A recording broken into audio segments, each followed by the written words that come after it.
সেটাই মানবো। যদিও তোমাদের পূর্বপুরুষরা বুঝতো না অথবা সঠিক পথে ছিল না, তবু তারা নির্বোধ হলে তুমিও নির্বোধ হবে। আল্লাহ পাক তাহলে নিন্দা করেছেন অন্ধত্বের, তকলিদের, নিন্দা করেছেন তাআসসুব, পক্ষপাতিত্বের।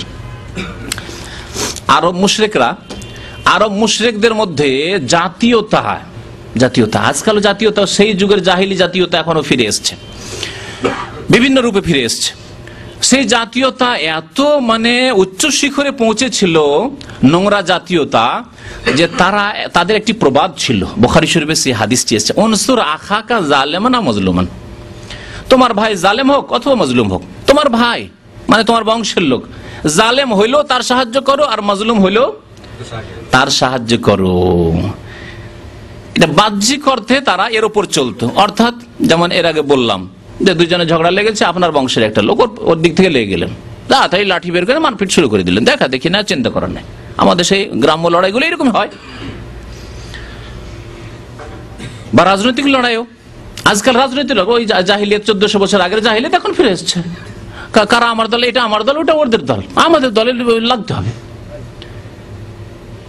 তো এই নোংরা জাতীয়তা ফিরে এসেছে মুশরিকদের যুগে। উনসুর আখাকা, তোমার ভাই, তোমার জাতি, তোমার বংশের লোক, তোমার দলের লোক, রাজনৈতিক দলের লোককে সাহায্য করো। জালেম হইলেও সাহায্য করো, আর মজলুম হইলেও সাহায্য করো। নবী করিম সাল্লাল্লাহু আলাইহি ওয়াসাল্লাম এর ইসলামিক অর্থ করলেন। কে বলতে পারেন? আছেন কেউ? নবী সাল্লাল্লাহু আলাইহি ওয়াসাল্লাম এর ইসলামিক অর্থ করলেন। কি করলেন? জালেমের সাহায্য করতে হবে আর মজলুমের সাহায্য করতে হবে।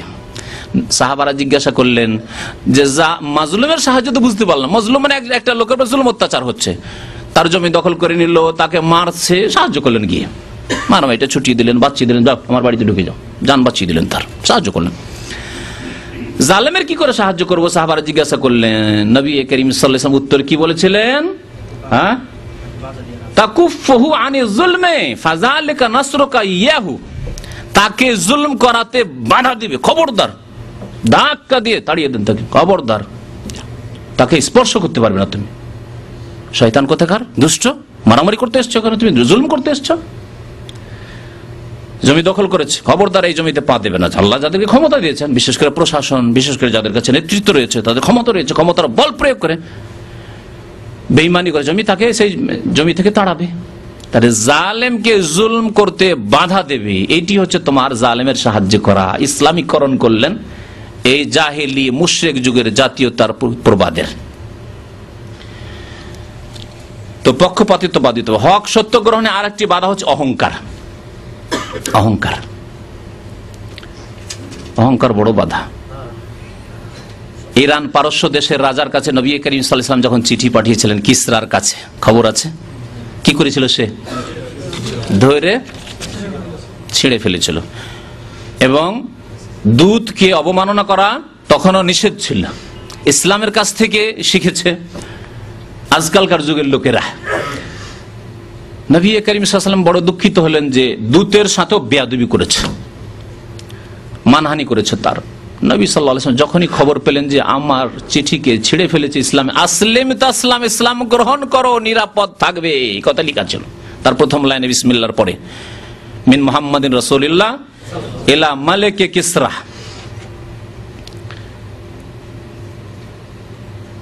আসলিম তাসলাম, ইসলাম কবুল করো, শান্তিতে বসবাস করবে, শান্তি পাবে, ইহজগতে পরজগতে শান্তি পাবে। ছিঁড়ে ফেলেছিল। নবী সাল্লাল্লাহু আলাইহি ওয়াসাল্লাম সাথে সাথে বদদুয়া দিয়েছিলেন একটি জুমলা দিয়ে। আমরা আধা ঘন্টা ধরে বদদুয়া করেও কবুল হয় না আজকালকার জামানার মুসলিম। আর নবী সাল্লাল্লাহু আলাইহি ওয়াসাল্লাম আধা ঘন্টা 5 মিনিটও করেননি, 2 মিনিটও করেননি। আল্লাহুম্মা মাযযিকহু কুল্লা মুমাযযাক, একটি বাক্য, আল্লাহ তাকে ছিন্ন ভিন্ন করে দাও। ইরান পারস্যের অগ্নিপূজক রাজাকে, শাসককে ছিন্ন ভিন্ন করে দাও, ব্যাস এইটুকু দোয়া করেছিল। 10 সেকেন্ডের দোয়া, আল্লাহুম্মা মাযযিকহু কুল্লা মুমাযযাক। তার পরিণাম কি হলো আমি অনেকগুলি আলোচনা বলেছি, সেদিকে যাচ্ছে না, কারণ অহংকার তার মধ্যে। আরে মুহাম্মদ, যাদের রাজত্ব নেই, ক্ষমতা নেই, কিছু নেই, যাদের দেশে গোত্রীয় প্রশাসন, সে গোত্রের নেতাও নয়, কে একজন ইতিমের ছেলে, আর আমাকে চিঠি লেখার সাহস, আমাকে চিঠি লিখেছে, আমি একটি পরাশক্তির মালিক, এত বড় আমি একজন রাজা বাদশাহ, আমাকে চিঠি লিখেছে। ছিঁড়ে ফেলেছিল, অহংকার ধ্বংস করেছে। ফেরাউন কি জন্য হক পায়নি, সত্য পায়নি? অহংকার করেছে। ওয়াস্তাকবারা হুয়া ওয়া জুনুদুহু ফিল আরদি বিগাইরিল হক, আল্লাহ পাক কোরআনে বলেছেন। অহংকার করেছিল হুয়া, সে ফেরাউন এবং তার সেনাবাহিনী অন্যায়ভাবে অহংকার করেছিল। আল্লাহ পাক কত বড় শাস্তি দিলেন। কারণ কি করেছিল? হককে কেন পায়নি? ঈমান কেন নিয়ে আসতে পারেননি? আল্লাহর আযাব কেন জমিনে ধসিয়ে দিয়েছে, কিয়ামত পর্যন্ত ধসতেই আছে জমিনে? কেন? ধনের অহংকার করেছিল। কেউ নেতৃত্বের অহংকার করে, কেউ ধনের অহংকার করে, কেউ গোত্র বংশ বড় আছে তার অহংকার করে, কারো দল ভারিয়ে আমাদের বড় দল, আমরা হচ্ছে সাওয়াদে আজম, আমাদের সংখ্যা বেশি, আমাদের ভক্ত বেশি, এইরকম অহংকার। এই অহংকার অনেক সময় সত্য গ্রহণে বাধা। ইবলিস তার আগে, ইবলিস হক কেন পেল না? আল্লাহ পাক ফেরেশতাদেরকে হুকুম করলেন, একই হুকুম ছিল। ফেরেশতারা আল্লাহ পাকের নেক বান্দা হয়েই থাকলেন, ইবলিস মালাউন কেন হয়ে গেল, অভিশপ্ত কেন হয়ে গেল? ওয়া ইন্না আলাইকা লানাতি ইলা ইয়াউমিদ্দিন, আল্লাহ পাক কোরআন কারীমে ইরশাদ করেছেন, তোমার উপর কিয়ামত পর্যন্ত আমার লানত অভিসম্পাত হইতে থাকবে। কেন? আল্লাহ পাক কি বলেছেন? যখন হুকুম হইল উসজুদু লিআদম ফাসাজাদু ইল্লা ইবলিসা, ইল্লা ইবলিসা কি করেছিল? আবা ওয়াস্তাকবার। গত সপ্তাহে আয়াত পেশ করেছিলাম। আবা, ইনকারও করেছিল, অস্বীকার, আর অহংকার করেছিল। তার সত্য গ্রহণে বাধা হচ্ছে অহংকার। অহংকার বিশেষ করে কাদের হয়? ধনের অহংকার, নেতৃত্বের অহংকার, অথবা বিদ্যার অহংকার। মাদ্রাসা পড়া বিদাতীদের সবচেয়ে বড় রোগ হক কবুল করাই হচ্ছে অহংকার। মাদ্রাসা পড়ে এসছি, নাউসার বুঝি, হ্যাঁ, তাফসীর বুঝি, ফিকহ বুঝি, কিন্তু ওই রকমই অবস্থা যেমন আগের যুগের যারা বলতো যে আমরা খুব বুঝি, তাদের বুঝার অবস্থা যেমন বিকৃত বুঝা বুঝে। সহিহ জয়ীফ হাদিসের পার্থক্য বুঝে না, তাওহীদ কত প্রকার বুঝে না, শিরক কত প্রকার বুঝে না, কোন কোনগুলি শিরক, তামাইম তাবিজ শিরক এগুলি বুঝে না, বালা তাকা শিরক এগুলি বুঝে না, কিন্তু মনে করে যে বুঝি। অহংকার রয়েছে। এই আত্ম অহংকারের কারণে দেখা যায় বিদাতে মোল্লা মৌলভীগুলি অধিকাংশ হিদায়াত পায় না। প্রথম কথা শুনতেই চাই না, আর যদি শোনেও 2 দিন 4 দিন শুনলো, সামান্য একটু শুনলো, কিন্তু আত্ম অহংকার। আমিও তো মাদ্রাসায় পড়েছি, আমি তো দিবের দাওরা পাশ করেছি, আমিও তো কামেল পাশ করেছি, আমিও তো মুফতি হয়েছি। অথচ যদি জিজ্ঞাসা করেন সহিহ হাদিস হওয়ার জন্য কয়টি শর্ত রয়েছে বাবা, তো আমার মনে হয় অধিকাংশ হাহা লাদরি বলবেন। কারো মানহানি করার জন্য বলছি না। তাওহীদ কত প্রকার, জি, সুন্নাত কাকে বলে, হাদিস কাকে বলে, সূক্ষ্ম সংজ্ঞা দেন। হাদিস জয়ীফ মওযু কেন হয়, এসবের সূক্ষ্ম সংজ্ঞা দেন।